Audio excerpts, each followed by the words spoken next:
Yeah, histoire vraie. Du HLM jusqu'à aujourd'hui. Chaque cicatrice parle encore. Je suis né là où les murs tremblaient sous les colères. Les bouteilles sur la table remplaçaient les prières. Mon père noyait sa haine dans des litres de poison.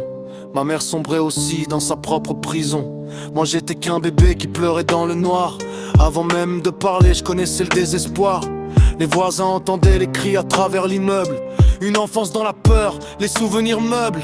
Puis mamie m'a sauvé d'un décor infernal. Ses bras ont réparé un cœur déjà bancal. Elle avait peu d'argent mais énormément d'amour. C'est grâce à elle que je suis encore là aujourd'hui debout. Et même quand la vie voulait me voir tomber, y'avait une voix au fond qui criait d'avancer.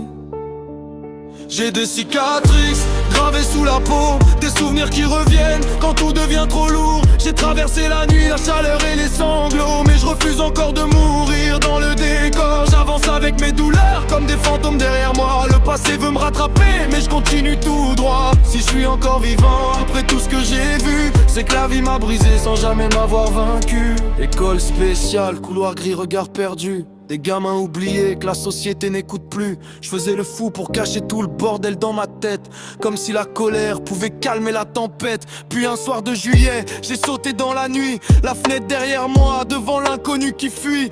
40 degrés sur les routes et les vignes, les pieds brûlés mais l'envie de vivre comme unique ligne. Je dormais dans les champs sous les étoiles d'été, avec l'impression que le monde voulait m'oublier. Puis mon corps a lâché sur le bord du national. Deux femmes m'ont sauvé de la chute finale. Quand j'ai revu la maison de ma grand-mère ce soir-là, j'ai compris que la liberté ressemblait à ça.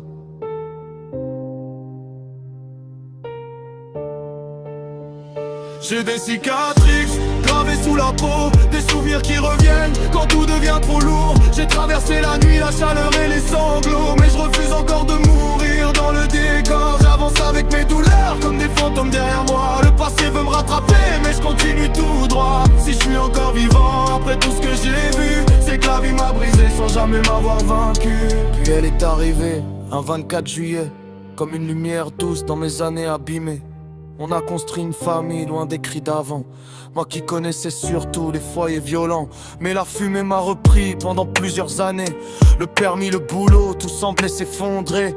7 ans à combattre contre moi-même en silence, à chercher la sortie dans mes propres souffrances. Aujourd'hui je me relève pour mes enfants surtout. Chaque journée sans tomber c'est déjà beaucoup. Certains veulent encore me voir couler plus bas, mais maintenant j'ai trop de reason pour lâcher ça. J'ai connu les nuits froides, les routes sans lumière, les blessures qu'on cache et les démons qu'on traîne derrière. Mais tant que mon cœur bat encore, je continuerai la guerre. J'ai des cicatrices gravées sous la peau, mais aujourd'hui j'avance malgré le poids des mots. J'ai survécu aux flammes, à la rage et au froid, et maintenant je me bats pour ceux qui comptent sur moi. Le passé restera tatoué dans ma mémoire, mais je veux transformer la douleur en espoir. Si quelqu'un écoute et se reconnaît dedans, qu'il sache qu'on peut renaître avec le temps.